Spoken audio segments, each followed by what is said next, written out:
छत्रपती शिवाजी महाराजांचा राज्याभिषेक दिन, ज्याला आपण हिंदू साम्राज्य दिन असं म्हणतो, तो सगळीकडे संपन्न होणार आहे. आणि त्या निमित्ताने आजच्या बौद्धिक वर्गासाठी, चिंतनासाठी आपण हा विषय घेतला आहे, ही अभिनंदनाची गोष्ट आहे. आपल्याला सर्वांना आपल्या भारताचा प्राचीन इतिहास माहिती आहे. जगाच्या पाठीवर ज्या मोजक्या संस्कृती या परकीय आक्रमणापुढं टिकून राहिल्या, ज्यानं आपले अस्तित्व टिकवलं, संस्कृती काही अंशी टिकवली, भूमी वाचवली आणि पुन्हा नवीन आपला देश उभा करण्याचा प्रयत्न केला, असा आपला भारत देश आहे. 350 वर्षापूर्वी या महाराष्ट्र भूमीमध्ये शिवाजी महाराजांचा जन्म झाला. शिवाजी महाराजांचा जन्म, शिवाजी महाराजांची जयंती, शिवाजी महाराजांची पुण्यतिथी, शिवाजी महाराजांचा राज्याभिषेक दिन आणि शिवचरित्राशी संबंधित लोकांचे अनेक उत्सव आज सगळीकडे साजरे होत आहेत. ही आनंदाची, समाधानाची गोष्ट आहे. गड किल्ल्यांना एक काळ 10-15-20 वर्षापूर्वीचा अशी परिस्थिती होती, तर गड किल्ले म्हणजे सर्वाधिक दुर्लक्षित वास्तू अशी अवस्था होती. पण आता आज जे चित्र आपल्याला समाजात बघायला मिळते, एक चांगलं चित्र समाजामध्ये बघायला मिळते.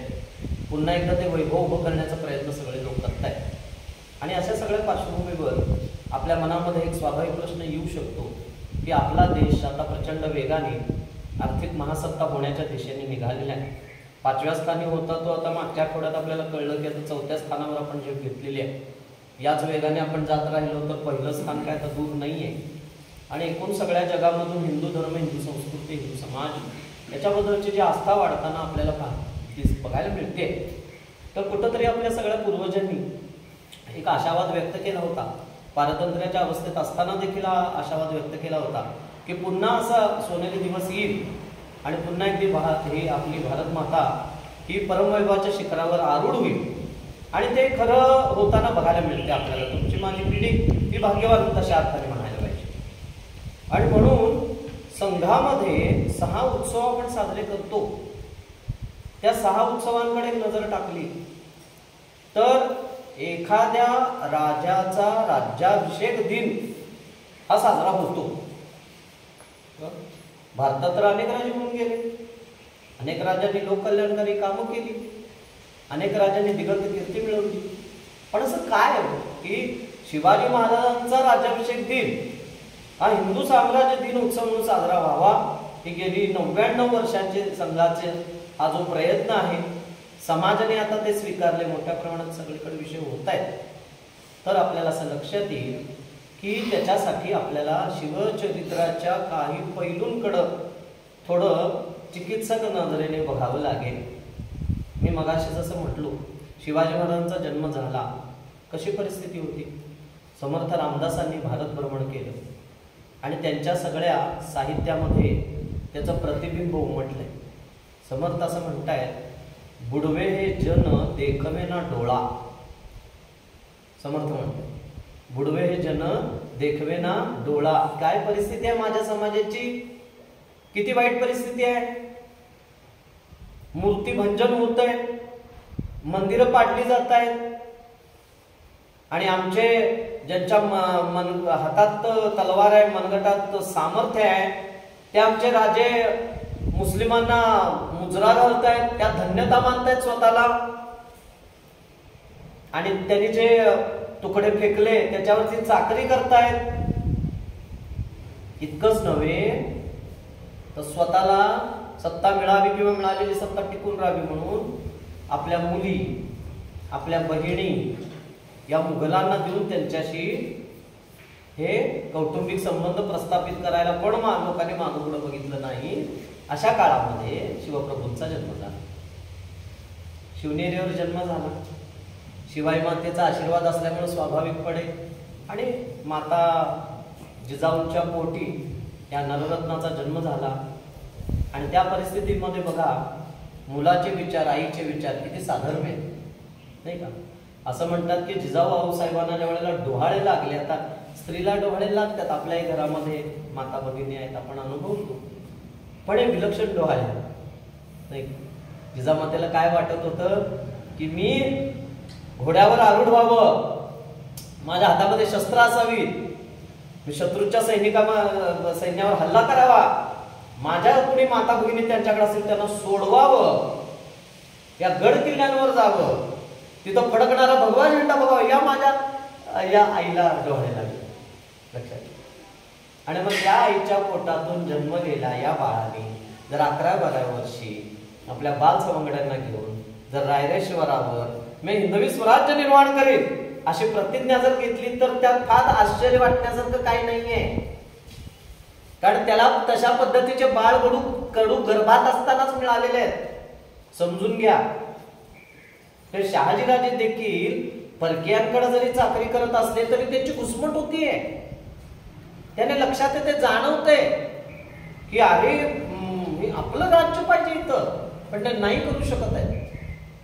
आणि मग या आईवडिलांनी, सत्पुरुषांनी, त्यांच्या शिक्षकांनी जे शिवबांना घडवलं बघा, विधान नीट ऐका, या सगळ्या घटकांनी शिवबांना घडवलंय. व्हॉट्सअपवर काही संदेश फिरतायत. व्हॉट्सअप आता एक नवं विद्यापीठ आलंय आणि त्यात प्रत्येक जण कुलगुरू आहे. त्यामुळे आता त्या विद्वत्तेबद्दल काय बोलू शकतो. मला एक संदेश वाचायला मिळाला, मी जागेवरून 5 फूट वर उठलो. त्यात असं म्हणलं होतं की आमचा राजा कुठल्याही शाळेत गेला नव्हता तरी त्यानं हिंदवी स्वराज निर्माण केला. अरे म्हणलं मूर्खा, म्हणलं कुठून तुला ही दुर्बुद्धी सुचली अशा पद्धतीचे संदेश तयार करायचे. आमचा राजा कुठल्याही शाळेत गेला नव्हता म्हणायचं म्हणजे त्याच्या आई वडिलांवरच प्रश्नचिन्ह निर्माण करण्यासारखं आहे. आमच्या राजाला शिकवण्यासाठी उत्तम शिक्षकांची व्यवस्था ही जिजाऊ साहेबांनी आणि शहाजीराजांनी केलेली होती. इतिहासाची पानं काढून बघा, त्याचे दाखले आढळतील तुम्हाला. म्हणजे ज्या वेळेला महाराज बंगळुरूला होते शहाजीराजे आणि त्यांनी जिजाऊ साहेबांना पुण्याला पाठवलं, शिवनेरीला पाठवलं, त्यावेळेला आपल्या पदरचे चांगले अधिकारी त्यांनी आऊसाहेबांसोबत दिलेले आहेत.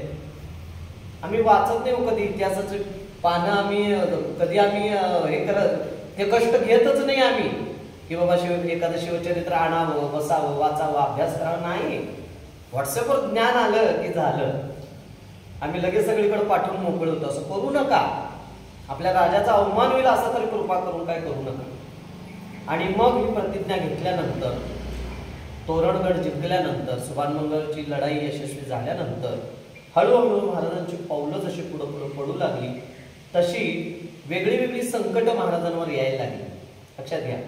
कारण महाराजांनी हे स्वप्न जे पाहिलं होतं किंवा त्या पद्धतीने कृती महाराज करायला लागले. सुरुवातीला लोकांना असं वाटलं हे छोड दो, हे बच्चा आहे असं सुरुवातीला वाटलं. पण नंतर एक एक एक पाऊल महाराजांचं पुढे पडायला लागलं. त्यांना त्यातलं गांभीर्य लक्षात घ्या. कारण ज्या वेळेला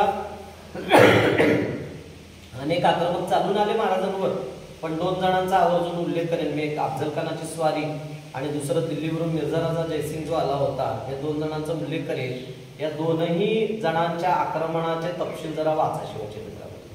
काय लक्षात येतं आपल्याला, शिवाजी महाराजांकडे जेवढं सैन्य होतं, जेवढं धन होतं, जेवढं शस्त्र होती, त्याच्या कितीतरी पट, 10-20 पट म्हणलं तरी चालेल, घेऊन ही माणसं ही उतरली होती. का बाबा, की या शिवाजी राजाचं अस्तित्व मुळापासूनच संपवायचं. कारण त्यांचं काय, लोक काय म्हणतात की धर्माची लढाई नव्हती, ही धर्माचीच लढाई होती. शिवाजी महाराजांनी भगव्या झेंड्याचं राज्य निर्माण करायचा संकल्प केला होता. शिवाजी महाराजांना काय भोसल्यांचं राज्य, मराठ्यांचं राज्य करायचं नव्हतं, हिंदवी राज्य करायचं होतं, हिंदूंचं राज्य करायचं होतं. समजून घेतलं पाहिजे. समाजामध्ये दिशाभूल करणारी अनेक विधानं केली जातात, अनेक प्रकारची माहिती प्रसृत केली जाते. शिवाजी महाराजांच्या सैन्यात 57% मुसलमान होते. अरे बाबा ठीक आहे म्हणताय तुम्ही, पुरावे तरी द्या. काय पुरावा, काय जो वक्ताय तो पुरावा देत नाहीये, नाही का? किती चिंताजनक आहे. म्हणजे हे एका अर्थाने ज्या हिंदूंनी शिवाजी महाराजांचं शब्द प्रमाण मानून आपलं आयुष्य हसत हसत या भारत मातेसाठी समर्पित केलं, त्याचा अवमान आहे शिवाजी महाराजांच्या सैन्यात 57% मुसलमान होते म्हणणं. लक्षात घ्या. मग शिवाजी महाराजांना त्यांच्या सैन्यामध्ये 57% मुसलमान जर करायचे असले ना, तर हिंदवी स्वराज्याचा सारीपाट मांडायची महाराजांना गरजच नव्हती. कारण जे काय त्यांच्याकडे जहागिरी होती तेवढ्यात महाराज सुखी समाधानी राहू शकले असते. पण महाराज हे, महाराजांचा दृष्टिकोन कसा होता समजून घ्या. महाराजांचा दृष्टिकोन अखिल भारतीय दृष्टिकोन होता. सगळ्या भारताचा विचार करण्याची क्षमता महाराजांमध्ये होती. महाराजांना फक्त तुळजाभवानीची किंवा कोल्हापूरच्या अंबाबाईची किंवा शंभू महादेव शिखर शिंगणापूरचा ह्यांची काळजी नव्हती, महाराजांना काशीच्या विश्वनाथाची पण काळजी, महाराजांना रामेश्वराच्या शंभू महादेवाची पण